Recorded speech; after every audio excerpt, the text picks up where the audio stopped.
Good evening. Welcome back to another session with Demian. I'm your host, Stephen. Welcome. It is, what day is it? It's Friday, but it's the 8th of January. My God, we're rocking into 2021. And, well, there's a lot of fun stuff going on social media right now as we're trying to figure out what's going to be happening in the States. But, I've got, obviously, the new poster up. I've been waiting for this for a while. So, obviously, in the middle, I've got another poster there, over there. Now, what's driving me nuts is that I measured all of this very carefully, and they're all perfect. But looking at them from certain angles, it drives me nuts because there's an optical illusion. That looks lower than that right now. That looks further away, but when you actually measure them straight on, it's all right. I discovered this arch is actually off. It's not a perfect arch. So in some cases, even though it's right at the top and right at the bottom, like it does go off a little bit, but I just try not to notice that. Anyway, that's Lucifer in the middle. And I've got these ladies on either side. You're free to interpret them as you will. They're both from Frank, what's his name? Legata, Frank something or other. He did a lot of sci-fi fantasy art. I suppose I have to give an account of why it's Lucifer in the middle. I'm not a Luciferian in the sense of the sort of technocrats. I'm not a demoncrat or anything like that. I sometimes wonder if the Lightbringer is got a bad rep, though. Like Prometheus, the Lightbringer brought fire to the human beings. Sometimes I wonder about Yahweh. I wonder about him all the time. I've wondered about him so much that I no longer consider myself a Christian. But I do believe in God. And I have a great appreciation for my Christian friends. And I love the study of religion. I've got my Greek gods up here, along with Santa Claus. Though I guess it's time. I guess I have to take down my Christmas. I've got my Christmas tree still up over there, and 12th night is past. But yes, this is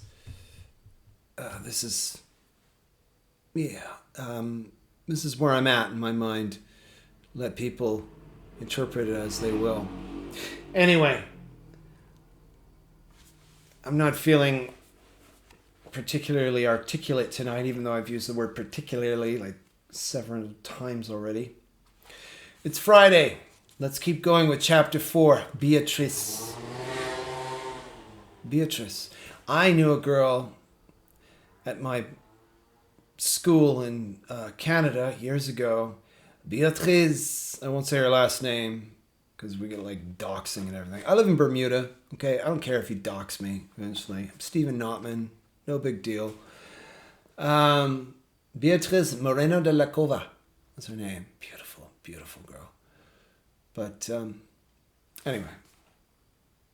At the end of the holidays, and without having seen my friend again, I went to Saint, and then it just says like that. My parents accompanied me and entrusted me to the care of a boys' boarding house run by one of the teachers of the preparatory school. They would have been struck dumb with horror had they known into what world they were letting me wander. The question remained, was I eventually to become a good son and useful citizen, or did my nature point in an altogether different direction?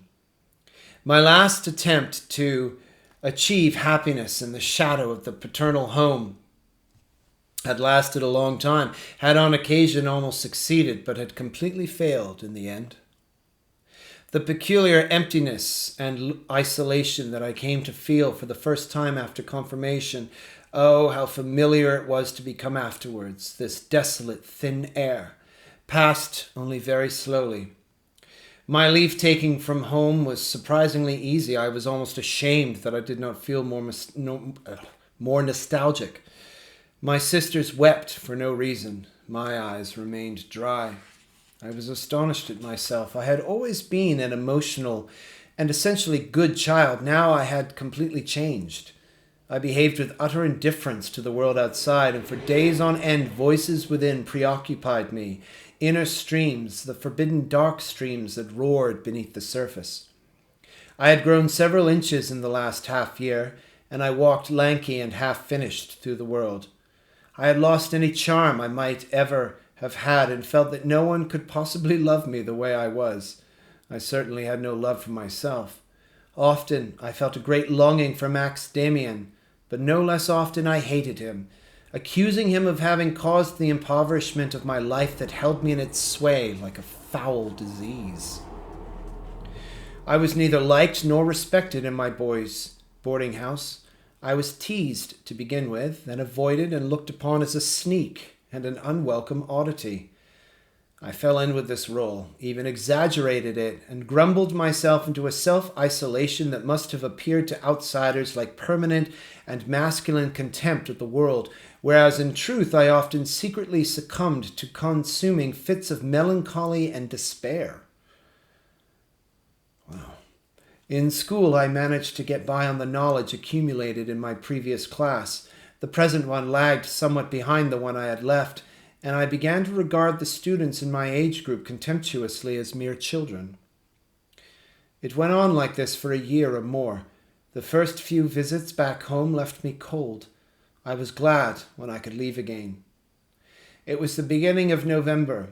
I had become used to taking short meditative walks during all kinds of weather, walks on which I often enjoyed a kind of rapture tinged with melancholy, scorn of the world and self-hatred. Thus I roamed in the foggy dusk one evening through the town.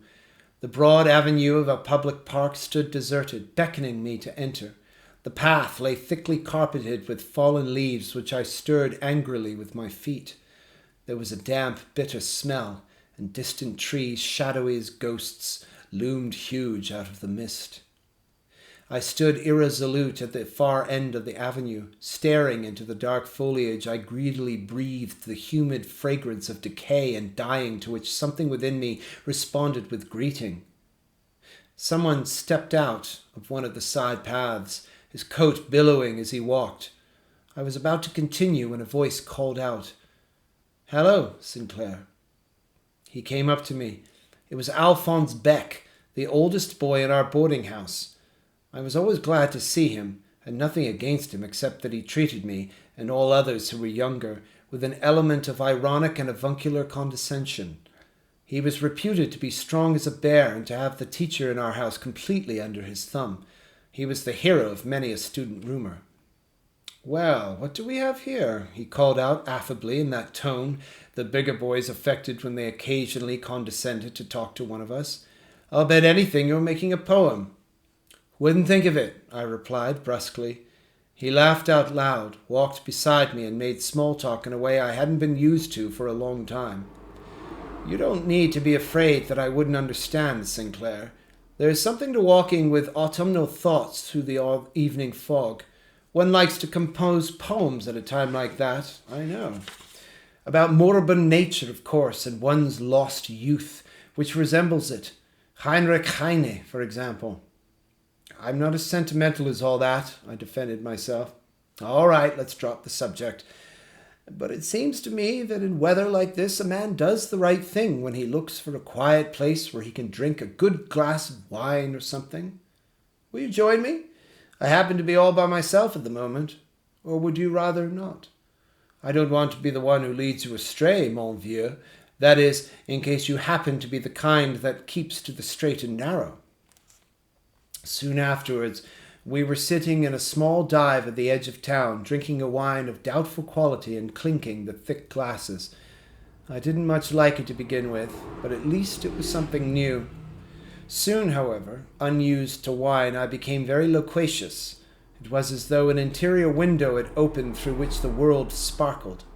For how terribly long hadn't I really talked to anyone?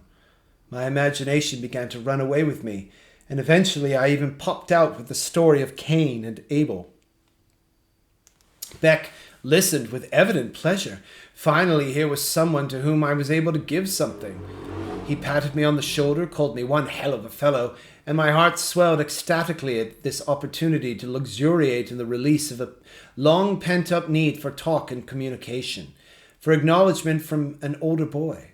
It's funny, one way that Hermann Hesse is expressing the, at least, growth in age of the narrator is that he's using bigger words in the narrative. Words like luxuriate and loquacious and lugubrious and so on. Anyway, that's just a bit of literary analysis.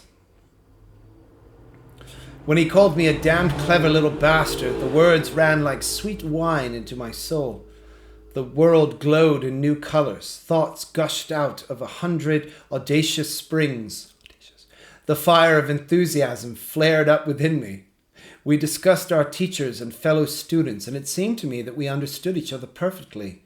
We talked about the Greeks and the pagans in general, and Beck very much wanted me to confess to having slept with girls. This was out of my league. I hadn't experienced anything, certainly nothing worth telling. And what I had felt, what I had constructed in imagination, ached within me, but had not been loosened or made communicable by the wine. Beck knew much more about girls, so I listened to his exploits without being able to say a word. I heard incredible things. Things I had never thought possible became everyday reality, seemed normal. Alphonse Beck, who was 18, seemed to be able to draw on a vast body of experience. For instance, he had learned that it was a funny thing about girls. They just wanted to flirt, which was all very well, but not the real thing. For the real thing, one could hope for greater success with women. Women were much more reasonable. Mrs. Jagelt, for example, who owned the stationery store. Well, with her one could talk business, and all the things that had happened behind her counter wouldn't fit into a book. I sat there enchanted and also dumbfounded. Certainly I could never have loved Mrs. Jagelt, yet the news was incredible.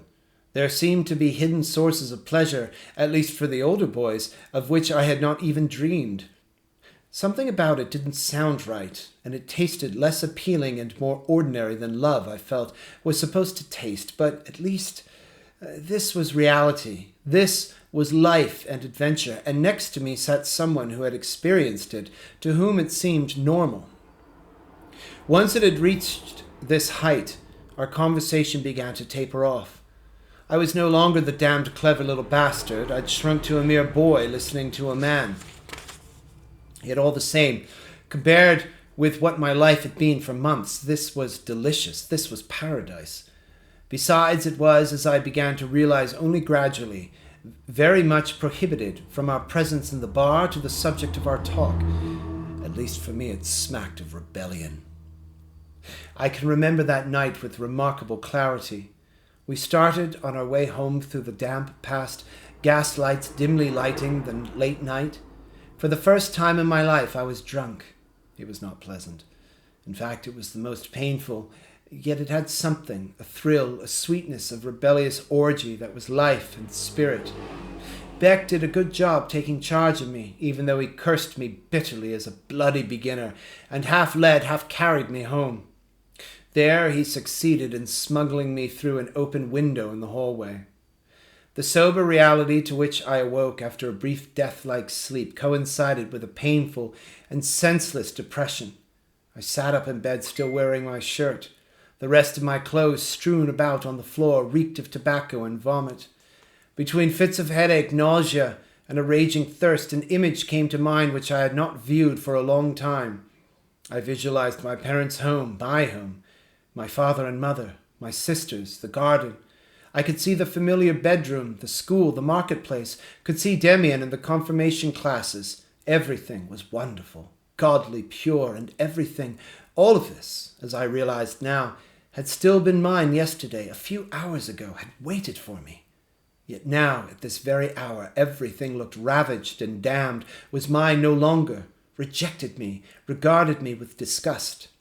Everything dear and intimate, everything my parents had given me as far back as the distant gardens of my childhood, every kiss from my mother, every Christmas, every devout, light-filled Sunday morning at home, each and every flower in the garden, Everything had been laid waste. Everything had been trampled on by me. If the arm of the law had reached out for me now, had bound and gagged me and led me to the gallows as the scum of the earth and a desecrator of the temple, I would not have objected, would have gone gladly, would have considered it just and fair. So that's what I looked like inside. I, who was going about contemptuous of the world. I, who was proud in spirit and shared Demian's thoughts. That's what I looked like. A piece of excrement, a filthy swine, drunk and filthy, loathsome and callow, a vile beast brought low by hideous appetites. That's what I looked like. I, who came out of such pure gardens where everything was cleanliness, radiance and tenderness. I, who had loved the music of Bach and beautiful poetry. With nausea and outrage, I could still hear my life, drunk and unruly, sputtering out of me in idiotic laughter and jerks and fits. There I was. In spite of everything, I almost reveled in my agonies. I had been blind and insensible, and my heart had been silent for so long, had cowered impoverished in a corner that even this self-accusation, this dread, all these horrible feelings were welcome. At least it was feeling of some kind. At least there was some flames. The heart at least flickered. Confusedly,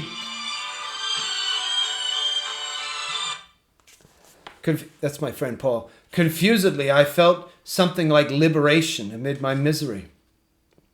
Meanwhile, viewed from the outside, I was going rapidly downhill. My first drunken frenzy was soon followed by others.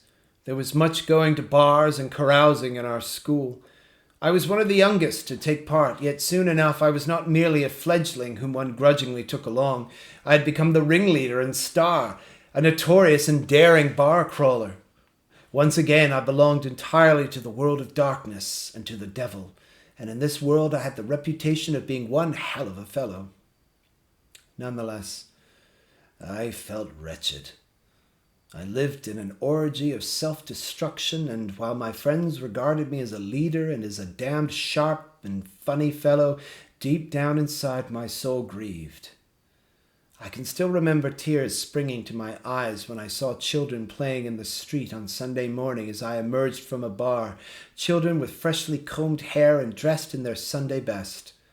Those friends who sat with me in the lowest dives among beer puddles and dirty tables I amused with remarks of unprecedented cynicism, often even shocked them.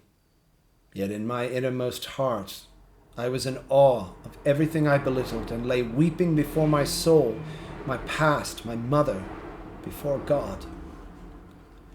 There was good reason why I never became one with my companions, why I felt alone among them and was therefore able to suffer so much. I was a barroom hero and cynic to satisfy the taste of the most brutal. I displayed wit and courage in my ideas and remarks about teachers, school, parents, and church. I could also bear to hear the filthiest stories and even ventured an occasional one myself, but I never accompanied my friends when they visited women. I was alone and was filled with intense longing for love, a hopeless longing, while to judge by my talk I should have been a hard-boiled sensualist. No one was more easily hurt, no one more bashful than I. And when I happened to see the young, well-brought-up girls of the town walking in front of me, pretty and clean, innocent and graceful, they seemed like wonderful, pure dreams, 1,000 times too good for me. For a time, I could not even bring myself to enter Mrs. Jaggelt's stationery store because I blushed looking at her, remembering what Alphonse Beck had told me. The more I realized that I was to remain perpetually lonely and different within my new group of friends, the less I was able to break away. I really don't know any longer whether boozing and swaggering actually ever gave me any pleasure. Moreover, I never became so used to drinking that I did not always feel embarrassing after effects. It was as if I were somehow under a compulsion to do these things. I simply did what I had to do because I had no idea what to do with myself otherwise. I was afraid of being alone for long, was afraid of the many tender and chaste moods that would overcome me. was afraid of the thoughts of love surging up in me. What I missed above all else was a friend. There were 2 or 3 fellow students whom I could have cared for, but they were in good standing, and my vices had long been an open secret. They avoided me. I was regarded by and large as a hopeless rebel whose ground was slipping from under his feet. The teachers were well informed about me. I had been severely punished several times. My final expulsion seemed merely a matter of time. I realized myself that I had become a poor student, but I wriggled strenuously through one exam after the other, always feeling that it couldn't go on like this much longer. There are numerous ways in which God can make us lonely and lead us back to ourselves. This was the way he dealt with me at that time. It was like a bad dream. I can see myself crawling along in my odious and unclean way, across filth and slime, across broken beer glasses, and through cynically wasted nights, a spellbound dreamer, restless and racked. There are dreams in which on your way to the princess you become stuck in quagmires, in back alleys full of foul odors and refuse. That was how it was with me. In this unpleasant fashion I was condemned to be lonely, and I raised between myself and my childhood a locked gateway to Eden with its pitilessly resplendent host of guardians. It was a beginning, an awakening of nostalgia for my former self. Yet I had not become so callous as not to be startled into twinges of fear when my father, alarmed by my tutor's letters, appeared for the first time at school and confronted me unexpectedly. Later on that winter, when he came a second time, nothing could move me any more. I let him scold and entreat me, let him remind me of my mother. Finally, toward the end of the meeting, he became quite angry and said if I didn't change, he would have me expelled from the school in disgrace and placed in a reformatory. Well, let him. When he went away that time, I felt sorry for him. He had accomplished nothing. He had not found a way to me, and at moments I felt that it served him right. I could not have cared less what became of me. In my odd and unattractive fashion, going to bars and bragging was my way of quarreling with the world. This was my way of protesting. I was ruining myself in the process, but at times I understood the situation as follows. If the world had no use for people like me, if it did not have a better place and higher tasks for them, well, in that case, people like me would go to pot, and the loss would be the world's. Christmas vacation was a joyless affair that year. My mother was deeply startled when she saw me. I had shot up even more, and my lean face looked grey and wasted, with slack features and inflamed eyes. The first touch of a mustache and the eyeglasses I had just begun wearing made me look odder still. My sisters shied away and giggled. Everything was most unedifying. Disagreeable and bitter was the talk I had with my father in his study, disagreeable exchanging greetings with a handful of relatives, and particularly unpleasant was Christmas Eve itself. Ever since I had been a little child, this had been the great day in our house. The evening was a festivity of love and gratitude, when the bond between child and parents was renewed. This time, everything was merely oppressive and embarrassing. As usual, my father read aloud the passage about the shepherds in the fields, watching their flocks. As usual, my sisters stood radiantly before a table decked with gifts. But father's voice seemed disgruntled. His face looked old and strained, and mother was sad. Everything seemed out of place. The presents and Christmas greetings, gospel reading in the lit-up tree. The gingerbread smelled sweet. It exuded a host of memories which were even sweeter. The fragrance of the Christmas tree told of a world that no longer existed. I longed for evening and for holidays to be over. It went on like this the entire winter. Only a short while back I had been given a stern warning by the teacher's council and been threatened with expulsion. It couldn't go on much longer. Well, I didn't care. I held a very special grudge against Max Demian, whom I hadn't seen again even once. I had written him twice during my first few months in St. Line, but had received no reply, so I had not called on him during the holidays.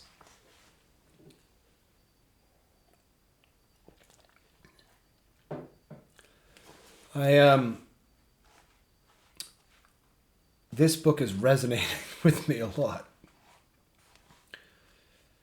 I'm not enjoying it in the sense of, wow, this is like the greatest thing ever. Like, what's going to happen next? But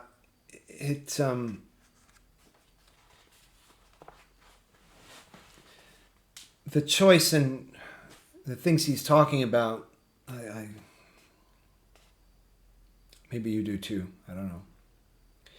In the same park in which I had met Alphonse Beck in the fall, a girl came to my attention in early spring as the thorn hedges began to bud. I had taken a walk by myself, my head filled with vile thoughts and worries, for my health had deteriorated, and to make matters worse, I was perpetually in financial difficulties, owed friends considerable sums, and had thus continually to invent expenditures so as to receive money from home. In a number of stores I had allowed bills to mount for cigars and similar things. Not that this worried me much. If my existence was about to come to a sudden end anyway, if I drowned myself or was sent to the reformatory, a few small extras didn't make much difference. Yet I was forced to live face to face with these unpleasant details. They made me wretched. On that spring day in the park, I saw a young woman who attracted me. She was tall and slender, elegantly dressed, and had an intelligent and boyish face. I liked her at once. She was my type, and began to fill my imagination. She probably was not much older than I, but seemed far more mature, well-defined, a full-grown woman, but with a touch of exuberance and boyishness in her face, and this was what I liked above all. I had never managed to approach a girl with whom I had fallen in love, nor did I manage in this case. But the impression she made on me was deeper than any previous one had been, and the infatuation had a profound influence on my life. Suddenly a new image had risen up before me, a lofty and cherished image. And no need, no urge was as deep or as fervent within me as the craving to worship and admire. I gave her the name Beatrice, for even though I had not read Dante, I knew about Beatrice from an English painting of whom I owned a reproduction. It showed a young, pre-Raphaelite woman, long-limbed and slender, with long head and etherealized hands and features. My beautiful young woman did not quite resemble her, even though she, too, revealed that slender and boyish figure which I loved, and something of the ethereal, soulful quality of her face. 3 times he said boyish.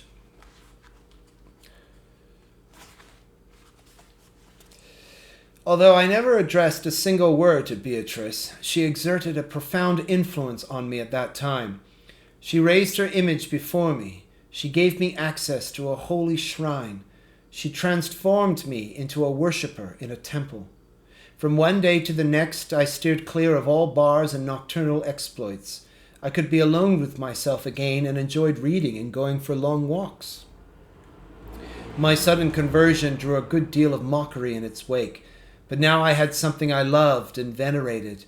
I had an ideal again. Life was rich with intimations of mystery and a feeling of dawn that made me immune to all taunts. I had come home again to myself, even if only as the slave and servant of a cherished image. I find it difficult to think back to that time without a certain fondness. Once more I was trying most strenuously to construct an intimate world of light for myself out of the shambles of a period of devastation. Once more I sacrificed everything within me to the aim of banishing darkness and evil from myself.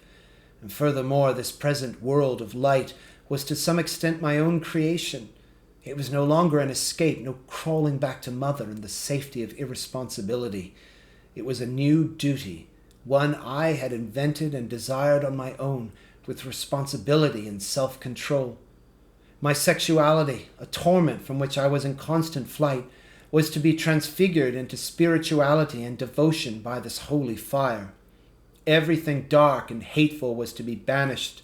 There were to be no more tortured nights, no excitement before lascivious pictures, no eavesdropping at forbidden doors, no lust.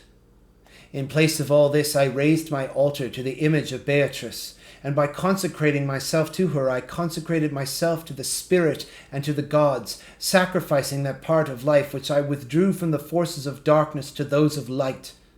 My goal was not joy, but purity, not happiness, but beauty and spirituality.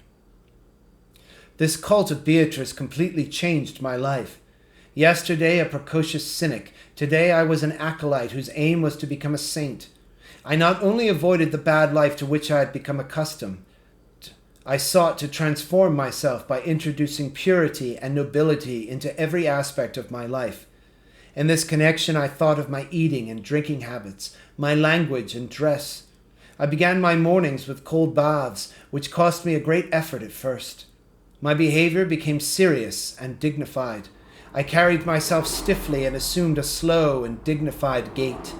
It may have looked comic to outsiders, but to me it was a genuine act of worship. Of all the new practices in which I sought to express my new conviction, one became truly important to me. I began to paint. The starting point for this was that the reproduction of the English picture I owned did not resemble my Beatrice closely enough. I wanted to try to paint her portrait for myself. With new joy and hopefulness, I bought beautiful paper, paints, and brushes and carried them to my room. I had just been given one of my own and prepared my palette, glass, porcelain dishes, and pencils. The delicate tempera colors in the little tubes I had bought delighted me. Among them was a fiery chrome green that I think can still see today as it flashed up for the first time in that small white dish. I began with great care. Painting the likeness of a face was difficult. I wanted to try myself out first on something else. I painted ornaments, flowers, small imagined landscapes, a tree by a chapel, a Roman bridge with cypress trees. Sometimes I became so completely immersed in this game that I was as happy as a little child with his paint box. Finally, I set out on my portrait of Beatrice. A few attempts failed completely, and I discarded them. The more I sought to imagine the face of the girl I had encountered here and there on the street, the less successful I was. Finally, I gave up the attempts and contented myself with giving in to my imagination and intuition that arose spontaneously from the first strokes, as though out of the brush and paint themselves. It was a dream face that emerged, and I was not dissatisfied with it. Yet I persisted, and every sketch new was more distinct, approximated more nearly the type I desired, even if it in no way reproduced reality. I grew more and more accustomed to idly drawing lines with a dreaming paintbrush and to coloring areas for which I had no model in mind, that were the result of playful fumblings of my subconscious. Finally, one day I produced, almost without knowing it, a face to which I responded more strongly than I had to any of the others. It was not the face of that girl. It wasn't supposed to be that any longer. It was something else, something unreal, yet it was no less valuable to me. It looked like a boy's face than a girl's. The hair was not flaxen like that of my pretty girl, but dark brown with a reddish hue. The chin was strong and determined, the mouth like a red flower. As a whole, it was somewhat stiff and mask-like, but it was impressive and full of a secret life of its own. As I sat down in front of the completed painting, it had an odd effect on me. It resembled a kind of image of God or a holy mask, half male, half female, ageless, as purposeful as it was dreamy, as rigid as it was secretly alive. This face seemed to have a message for me. It belonged to me. It was asking something of me. It bore a resemblance to someone, yet I did not know whom. For a time this portrait haunted my thoughts and shared my life. I kept it locked in a drawer so that no one would take it and taunt me with it. But as soon as I was alone in my small room, I took it out and communed with it. In the evening I pinned it on the wall facing my bed and gazed on it until I fell asleep, and in the morning it was the first thing my eyes opened on.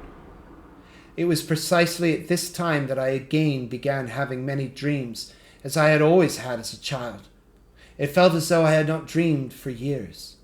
Now the dreams returned with entirely new images, and time after time the portrait appeared among them, alive and eloquent, friendly or hostile to me, sometimes distorted into a grimace, sometimes infinitely beautiful, harmonious and noble. Then one morning as I awoke from one of these dreams, I suddenly recognized it. It looked at me as though it were fabulously familiar and seemed to call out my name. It seemed to know who I was, like a mother, or if its eyes had been fixed on me since the beginning of time. With a quivering heart I stared at the sheet, the close brown hair, the half-feminine mouth, the pronounced forehead with the strange brightness. It had dried this way of its own accord, and I felt myself coming nearer and nearer to the recognition, the rediscovery, the knowledge.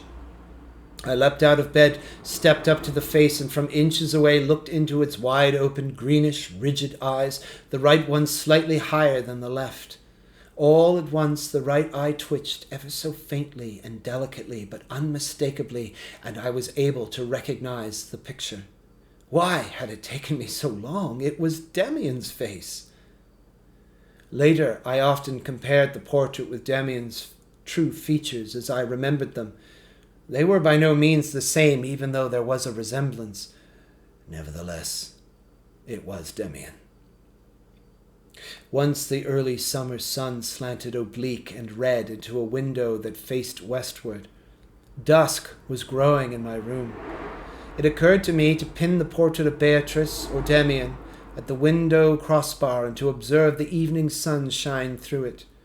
The outlines of the face became blurred, but the red-rimmed eyes, the brightness on the forehead, and the bright red mouth glowed deep and wild from the surface. I sat facing it for a long time, even after the sun had faded, and gradually I began to sense that this was neither Beatrice nor Demian, but myself.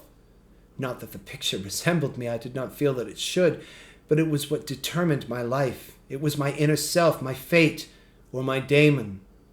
That's what my friend would look like if I were ever to find one, ever again. That's what the woman I would love would look like if ever I were to love one. That's what my life and love would be like. This was the tone and rhythm of my fate. During those weeks I had begun to read a book that made a more lasting impression on me than anything I had read before. Even later in life I have rarely experienced a book more intensely, except perhaps Nietzsche. It was a volume of Novalis containing letters and aphorisms of which I understood only a few, but which nevertheless held an inexpressible attraction for me. One of the aphorisms occurred to me now, and I wrote it under the picture, "Fate and temperament are two words for one and the same concept." That was clear to me now. I often caught sight of the girl I called Beatrice, but I felt no emotion during those encounters, only a gentle harmony, a presentiment. You and I are linked, but not you. Only your picture. You are a part of my fate.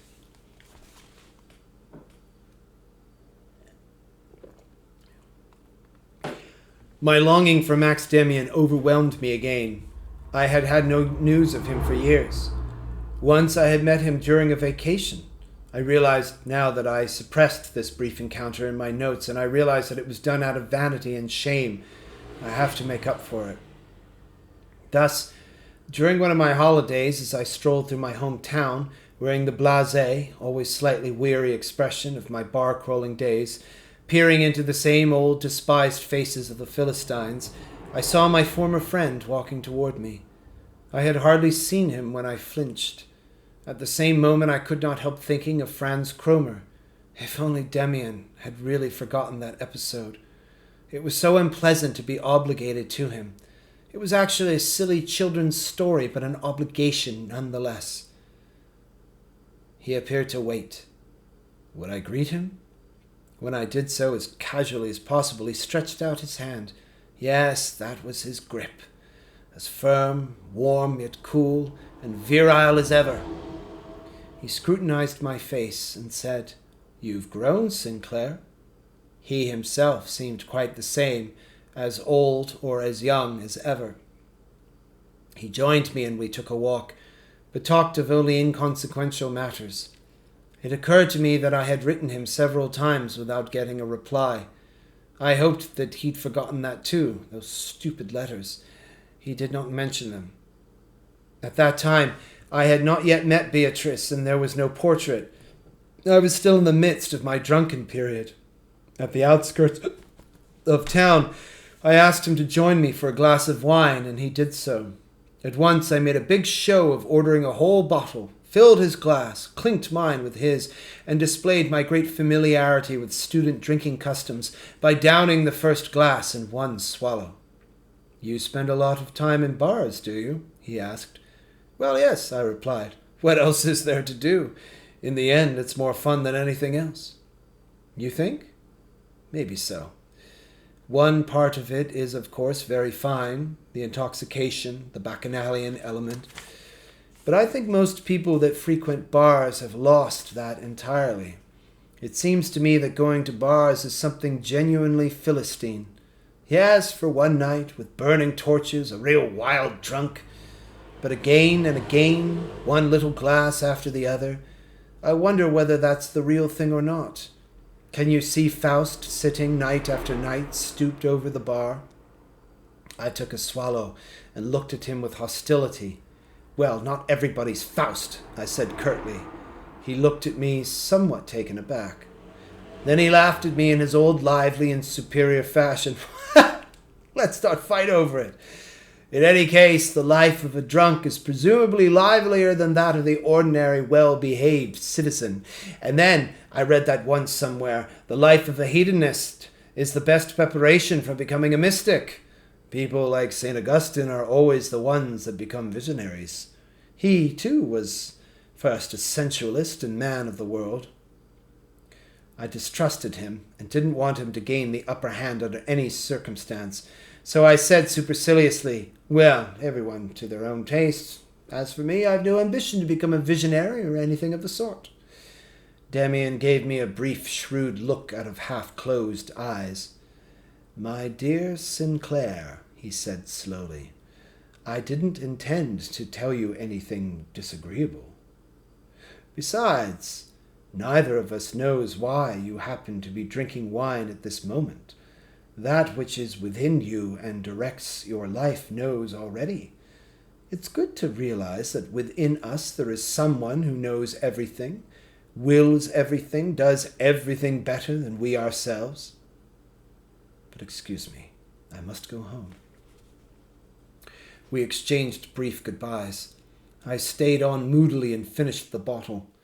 When I wanted to leave, I discovered that Demian had paid the bill, which put me in an even worse humor. My thoughts returned to this small incident with Demian. I could not forget him. And the words he said to me in that bar at the edge of town would come to mind, strangely fresh and intact. It's good to realize that within us there is someone who knows everything. How I longed for Demian. I had no idea where he was, nor how I could reach him. All I knew was that he was presumably studying at some university and that his mother had left town after he completed preparatory school.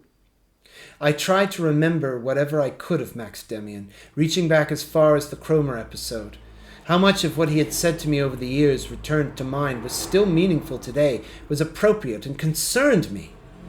And what he had said on our last and quite disagreeable meeting about a wasted life leading to sainthood suddenly also stood clearly before me. Wasn't that exactly what had happened to me? Hadn't I lived in drunkenness and squalor, dazed and lost until just the opposite had come alive in me with a new zest for life, the longing for purity, the yearning for the sacred? So I continued to pursue these memories. Night had long since come, and now rain was falling. In my memories, too, I heard the rain. It was the hour under the chestnut trees when he had probed me about Franz Cromer and guessed my first secrets. One incident after another came back to me. Conversations on the way to school, the confirmation classes, and last of all, my first meeting with him. What had we talked about? I couldn't find it at once, but I gave myself time, concentrating intensely. And now even that returned. We had stood before my parents' house after he had told me his version of the story of Cain. Then he had mentioned the old half-hidden coat of arms situated in the keystone above our entrance. He had said that such things interested him and that one ought to attend to them. That night, I dreamed of Demian and the coat of arms. It kept changing continuously. Demian held it in his hand. Often it was diminutive and grey, often powerful and varicolored. But he explained to me that it was always one and the same thing. In the end, it obliged me to eat the coat of arms. When I had swallowed it, I felt to my horror that the heraldic bird was coming to life inside me, had begun to swell up and devour me from within. Deathly afraid, I started up in bed, awake. I was wide awake. It was the middle of the night, and I could hear rain pouring into the room. As I got up to close the window, I stepped on something that shone bright on the floor. In the morning, I discovered that it had been my painting. It lay in a puddle, and the paper had warped. I placed it between 2 sheets of blotting paper inside a heavy book. When I looked at it again the next day, it was dry, but had changed. The red mouth had faded and contracted a little. It now looked exactly like Demian's mouth. I set about painting a fresh picture of the heraldic bird. I could not remember distinctly what it looked like, and certain details, as I knew, could not be made out even from close up, because the thing was cold and had often been painted over. The bird stood or perched on something, perhaps on a flower or on a basket or a nest or on a treetop. I couldn't trouble myself over this detail and began with what I could visualize clearly. Out of an indistinct need, I at once began to employ loud colors, painting the bird's head a golden yellow. Whenever the mood took me, I worked on the picture, bringing it to completion in several days. Now, it represented a bird of prey with a proud aquiline sparrowhawk's head, half its body stuck in some dark globe out of which it was struggling to free itself as though from a giant egg, all of this against a sky-blue background. As I continued to scrutinize the sheet, it looked to me more and more like the many-colored coat of arms that had occurred to me in my dream. I could not have written Demian even if I had known his address. I decided, however, in the same state of dreamlike presentiment in which I did everything, to send him the painting of the sparrowhawk, even if it would never reach him. I added no message, not even my name, carefully trimmed the edges and wrote my friend's former address on it. Then I mailed it. I had an exam coming up and had to do more work than usual. The teachers had reinstated me in their favor since I had abruptly changed my previously despicable mode of life. Not that I had become an outstanding student, but now neither I nor anyone else gave it any further thought that half a year earlier my expulsion had seemed almost certain. My father's letters regained some of their old tone, without reproaches or threats. Yet I felt no inclination to explain to him or anyone else how the change within me had come about. It was an accident that this transformation coincided with my parents' and teachers' wishes. This change did not bring me into the community of the others, nor did it make me closer to anyone, but actually made me lonelier. My reformation seemed to point in the direction of Demian, but even this was a distant fate. I did not know myself, for I was too deeply involved. It had begun with Beatrice, but for some time I had been living in such an unreal world with my paintings and my thoughts of Demian that I'd forgotten all about her too. I could not have uttered a single word about my dreams and expectations, my inner change, to anyone, not even if I had wanted to. But how could I have wanted to? This is really intense. I find it, I don't know, I make little mistakes here and there, but I find it very easy to read. I find it flows, and I don't know.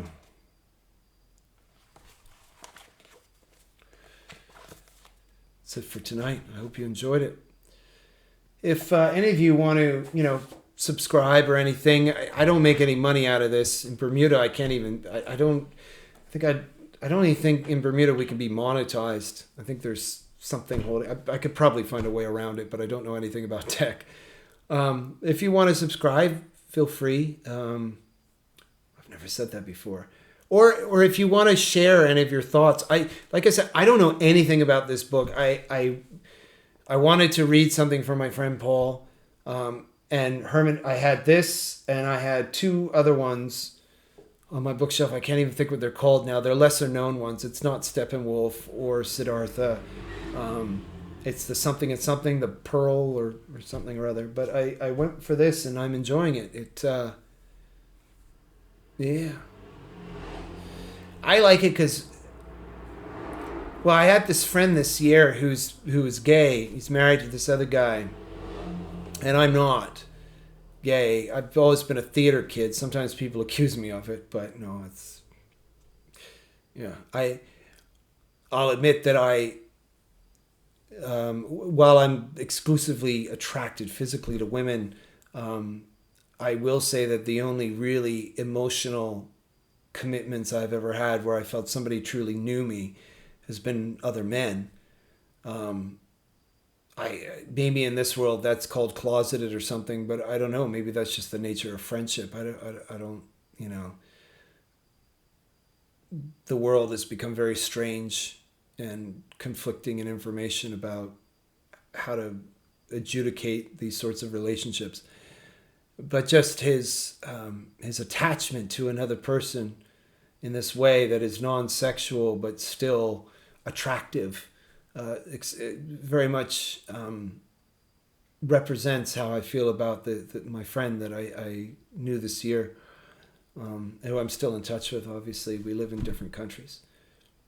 Anyway, I hope you enjoyed this reading, and I'll see you next time. Until then, stay salty. Keep thinking about stuff.